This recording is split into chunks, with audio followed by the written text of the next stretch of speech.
బాలు ఫోన్ని గుణాకి ఇచ్చి డబ్బులు తీసుకుంటూ శివాకి అడ్డంగా దొరికిపోయిన రోహిణి. అసలు ఇదంతా ఎలా జరగబోతుందనేది ఈ వీడియోలో తెలుసుకుందాం. ఇక ఉదయం నిద్ర లేచిన తర్వాత అప్పుడే ఇక మనోజ్ అయితే డీల్ ఓకే అయిందని ఎంతో ఆనందపడే లోపే తర్వాత ఇక ముఖేష్కి బాలు నిజం చెప్పేశాడన్న సంగతి గుర్తుకొస్తుంది. రే, ఎందుకురా నిజం చెప్పావో? ఇప్పుడు నిజం చెప్తే ఏం జరుగుతుందో తెలుసా?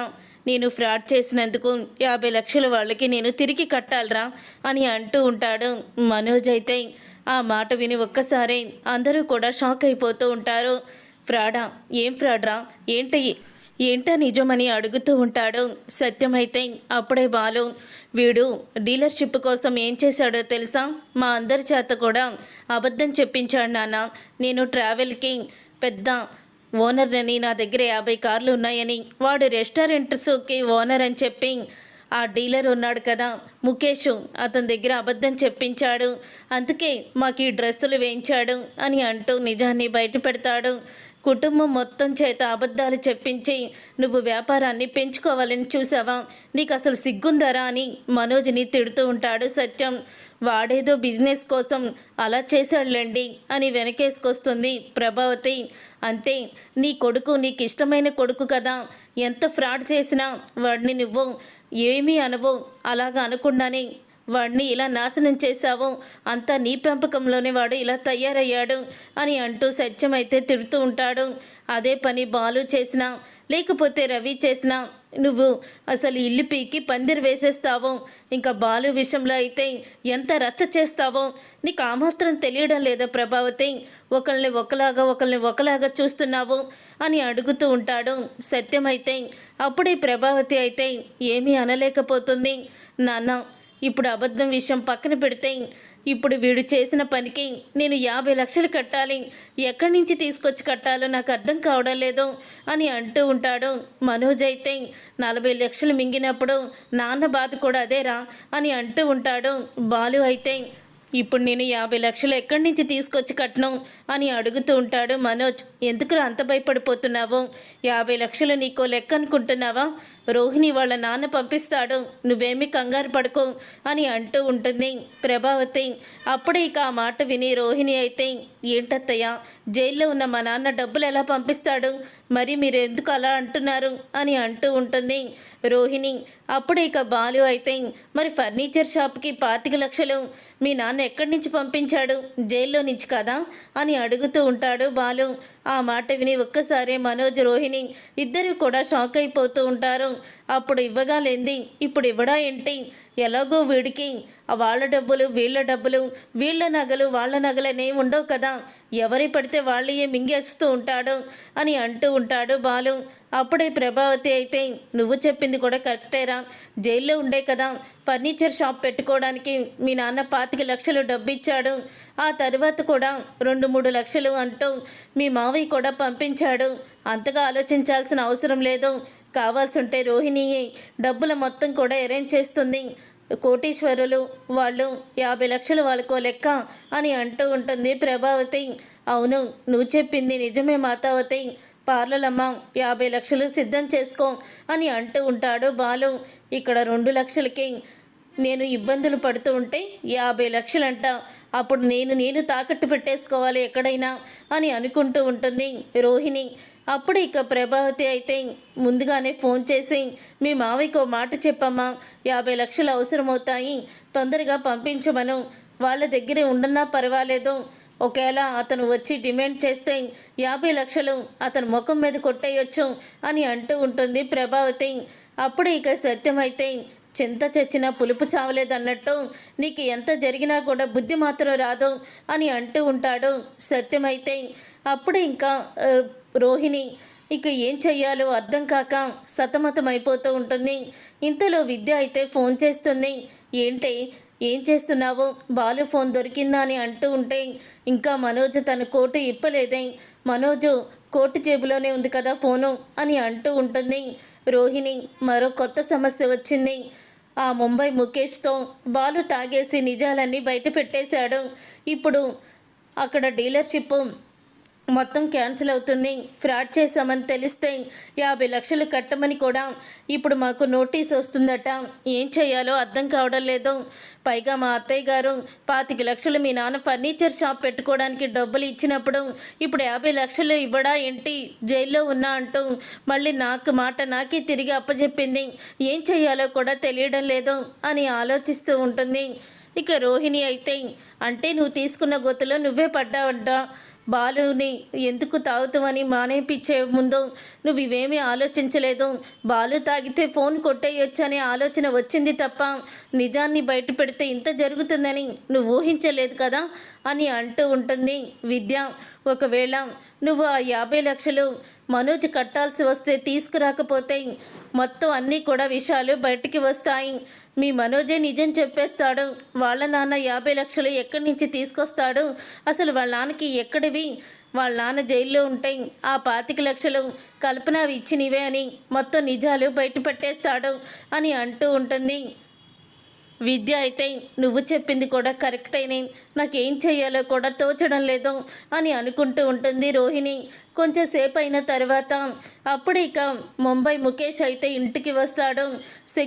తన పిఏని అందరినీ కూడా తీసుకొని ఎక్కడ ఫ్రాడ్ గాడు అని అడుగుతూ మరీ లోపలికి వస్తాడు.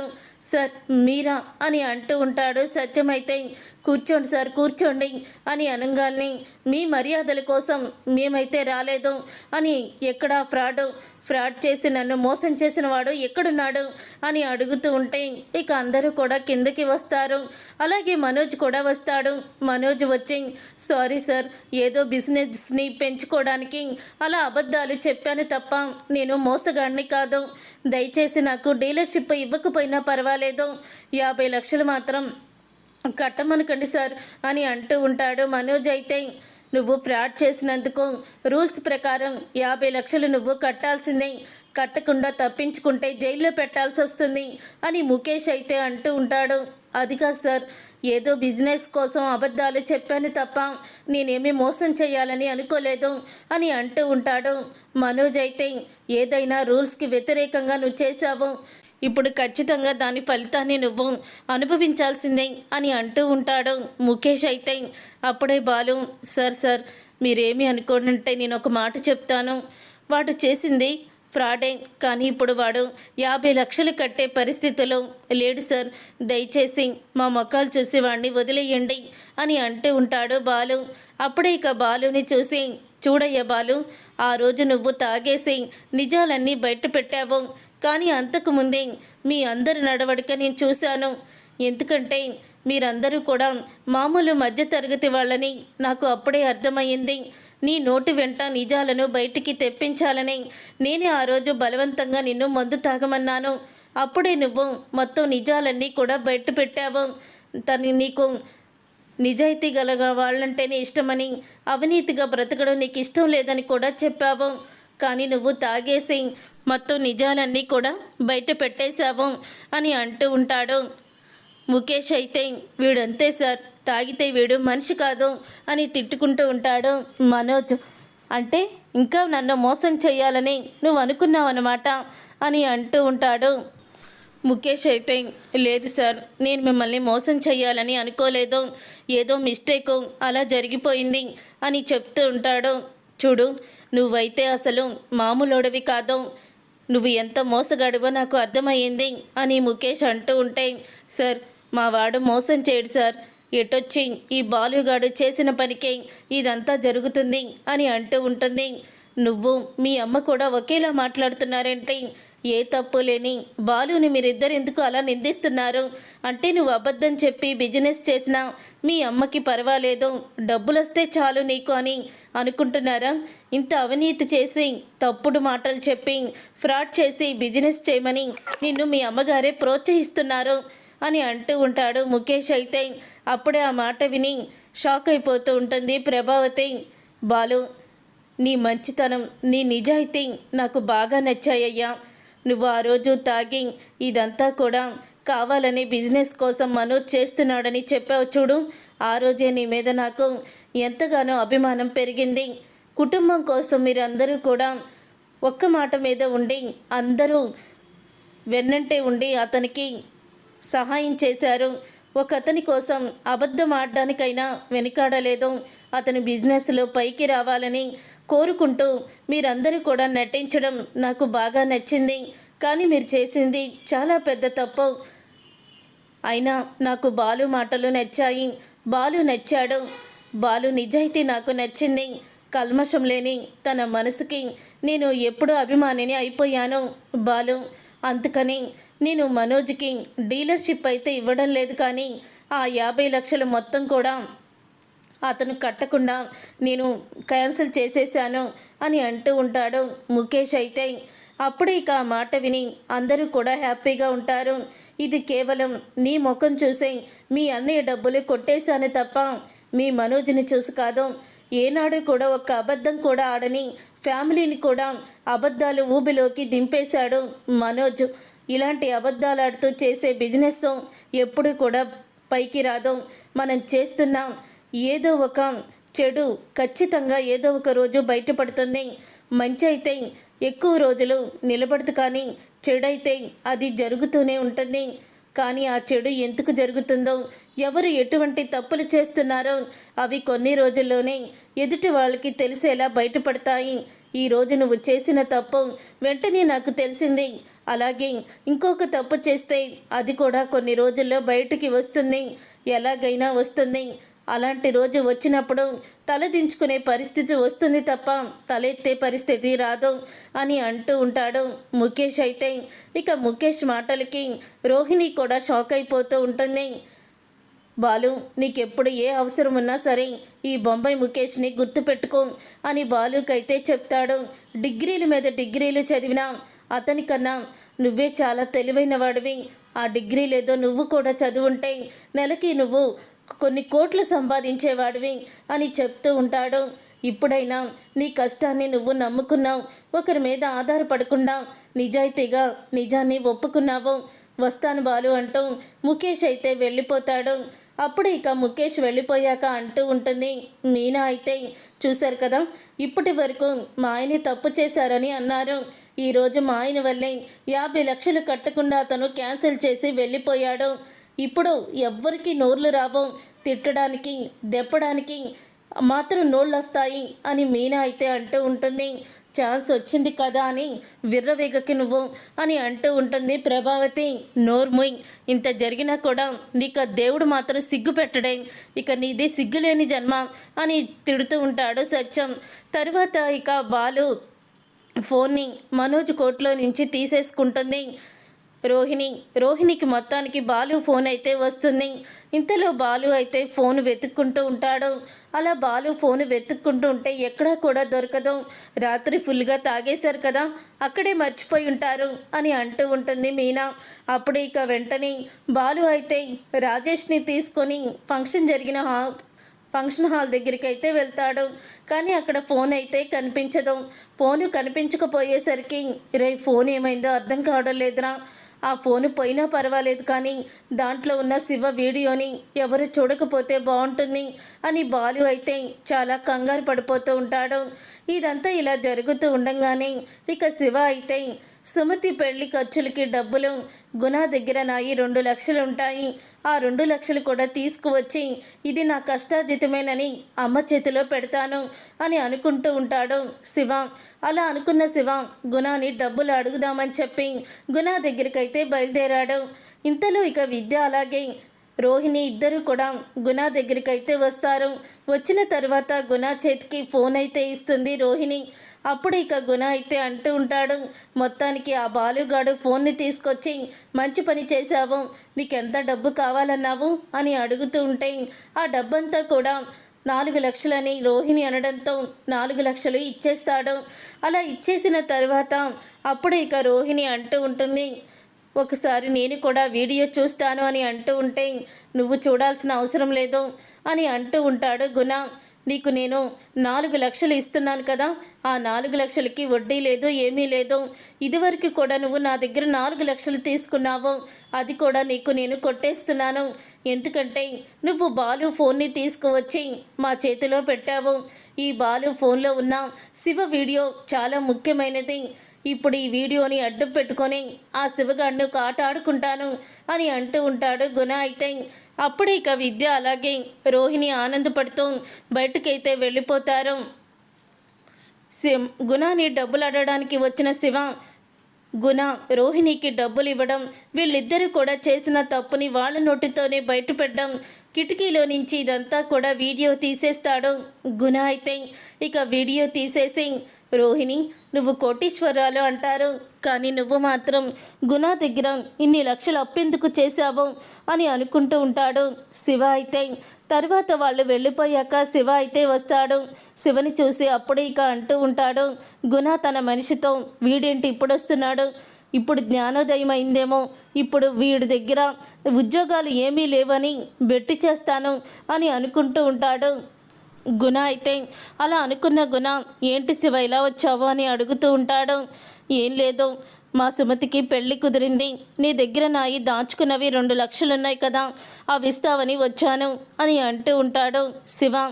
అయితే ఇప్పుడు నా దగ్గర క్యాష్ అయితే అంత లేదు, తర్వాత ఇస్తాను అని గుణ అయితే చెప్తాడు. దాంతో ఇక అక్కడి నుంచి ఇక శివ అయితే వెళ్ళిపోతాడు. ఏంటన్నా వీడియో చూపించి బెదిరించొచ్చు కదా అని పక్కనే ఉన్న మరొక రౌడీ గుణతో చెప్తూ ఉంటాడు. ఏంట్రా బెదిరించేది, ఇప్పుడే మనం ఈ వీడియోని బయట పెట్టామనుకో ఖచ్చితంగా మనమే ఈ పని చేస్తామని వాళ్ళకి అనుమానం అయితే వస్తుంది, అందుకని ఇప్పుడే కాదు బయట పెట్టేది అని అంటూ ఉంటుంది రోహిణి. తర్వాత బాలు అయితే మీనాని తీసుకొని వాళ్ళ పుట్టింటికి అయితే వస్తాడు. వచ్చిన తర్వాత పార్వతితో మరో 4 రోజుల్లో నిశ్చితార్థం ఏర్పాటు చేసుకోమని చెప్తున్నారు అని అంటూ ఉంటాడు బాలు. అవును బాబు, నాకు ఫోన్ చేశారు అని పార్వతి కూడా అంటుంది. ఇంతలో శివ అయితే వస్తాడు. శివ వచ్చిన తర్వాత ఎక్కడికి వెళ్ళావురా అని మీనా అడుగుతూ ఉంటే గుణ దగ్గరికి వెళ్ళానక్క అని శివ అంటాడు. మళ్ళీ వాడి దగ్గరికి ఎందుకు వెళ్ళావురా నువ్వు, నీకు అసలు బుద్ధుందా అని అడుగుతూ ఉంటుంది. అది కాదక్క, నేను వాడి దగ్గరికి ఎందుకు వెళ్ళానంటే వాడి దగ్గర నాయి 2 లక్షల డబ్బులున్నాయి, సుమతి పెళ్లి ఖర్చులకి వస్తాయి కదా అని నేను అడగడానికి వెళ్ళాను, తర్వాత ఇస్తానని చెప్పాడు అని అంటూ ఉంటాడు శివ అయితే. వాడు డబ్బులు మనకెందుకు అని బాలు అయితే చెప్తూ ఉంటాడు. ఇంతలో బాలు అయితే ఈరోజు నా ఫోను కనిపించడం లేదు అని అనడంతో అప్పుడే ఒకేసారి షాక్ అయిపోతూ ఉంటాడు శివ.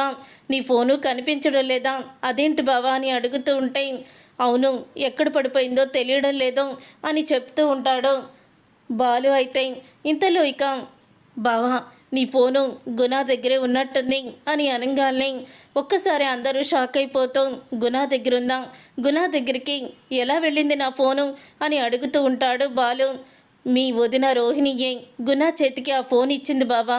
ఇక గుణ చేతికి ఆ ఫోను ఇచ్చిన తర్వాత తనకి తిరిగి ఇదిగో 4 లక్షలు ఇచ్చాడు, ఒకసారి వీడియో కూడా తీశాను చాటుగా చూడు అని వీడియోని చూపిస్తాడు. ఇక ఆ వీడియోని చూసి షాక్ అయిపోతూ ఉంటాడు బాలు అయితే. పార్లమ్మ నా ఫోన్ని కొట్టేసి వాడికి ఇచ్చిందా అంటే వాడు వీడియోని అడ్డం పెట్టుకొని మళ్ళీ నిన్ను బెదిరించాలని చూస్తున్నాడు అని చెప్తూ ఉంటే ఆ మాట విని అసలు రోహిణి అతని దగ్గర 4 లక్షలు ఎందుకు అప్పు తీసుకుందండి, మీ ఫోన్ని రోహిణి ఎందుకు గుణ చేతికి ఇచ్చింది, అసలు గుణ ఏమనుకుంటున్నాడు మీ గురించి అని అడుగుతూ ఉంటుంది మీనా కావాలనే గుణ ఆ వీడియోని తీసుకోవడానికి రోహిణిని అడ్డం పెట్టుకొని నాకు తనకి ఫోన్ వచ్చేలాగా చేసుకున్నాడు, కానీ రోహిణి అతని దగ్గర ఎందుకు డబ్బులు తీసుకుందాం అదే అర్థం కావడం లేదు ముందు అని బాలు అయితే చెప్తాడు. నాకెందుకో తను కోటీశ్వరరాలు కాదేమో అని అనుమానంగా ఉంది బావా, ఎప్పుడు తను అసలు కోటీశ్వరరాలాగే ఉండదు, మరి 4 లక్షలు తను ఎందుకు అప్పు చేయడం, ఫస్ట్ కూడా 4 లక్షలు అప్పు చేసింది, అలాగే తనకి సంబంధించిన బ్యూటీ పార్లర్ని 18 లక్షలకి అమ్మేసిందంట, మరి ఈ డబ్బులన్నీ ఏం చేస్తుందంటావు అని అడుగుతూ ఉంటాడు. నాకు ఎప్పటి నుంచో అనుమానంగానే ఉంది, ఆ పార్లర్లమ్మని ఎలాగైనా కనిపెట్టాలి, తను కోటీశ్వరరాలు కాదని నాకు అనిపిస్తుంది. నీకు గుర్తుందా మీనా, ఒకరోజు నువ్వు పూల డెలివరీ ఇస్తూ ఉంటే మాణిక్యం కనిపించాడని నిన్ను చూసి పారిపోయాడని నువ్వు అనుకున్నావు కదా, గుర్తుందా అని అంటూ ఉంటే అవునండి, మొన్నటికి మొన్న గుడిలో కూడా మనకి కనిపించాడు, అంటే ఆయన ఇదే ఊర్లో ఉంటున్నాడు, ఎక్కడుంటున్నాడో తెలీదు, ఖచ్చితంగా అతన్ని పట్టుకుంటే మనకి నిజాలు అన్నీ బయటికి వస్తాయి, అప్పుడే పార్లమ్మ ఆడుతున్న నాటకం కూడా తెలుస్తుంది అని బాలు అయితే అంటూ ఉంటాడు. ఈ వీడియోని తీసుకెళ్ళి మా అమ్మకి చూపిస్తే మా అమ్మే నిజ నిజాలన్నీ కూడా బయట పెట్టేస్తుంది. ఖచ్చితంగా మా అమ్మకి అనుమానం వచ్చిందంటే ఇక ఆ పార్లలమ్మని వదిలిపెట్టదు అని బాలు అయితే అంటూ ఉంటాడు. చూసారుగా ఫ్రెండ్స్, మరి బాలు మీనా ఇద్దరు కూడా రోహిణి బండారాన్ని కనిపెట్టబోతున్నారా? రోహిణి నిజ స్వరూపాన్ని ప్రభావతికి తెలియజేయబోతున్నారా? అసలు ఏం జరగబోతుందనేది రాబోయే కథలో తెలుసుకుందాం. వీడియో మీకు నచ్చితే తప్పకుండా లైక్ చేయండి, షేర్ చేయండి, కామెంట్ చేయండి. మా ఛానల్ని సబ్స్క్రైబ్ చేసుకోవడం మాత్రం మర్చిపోకండి.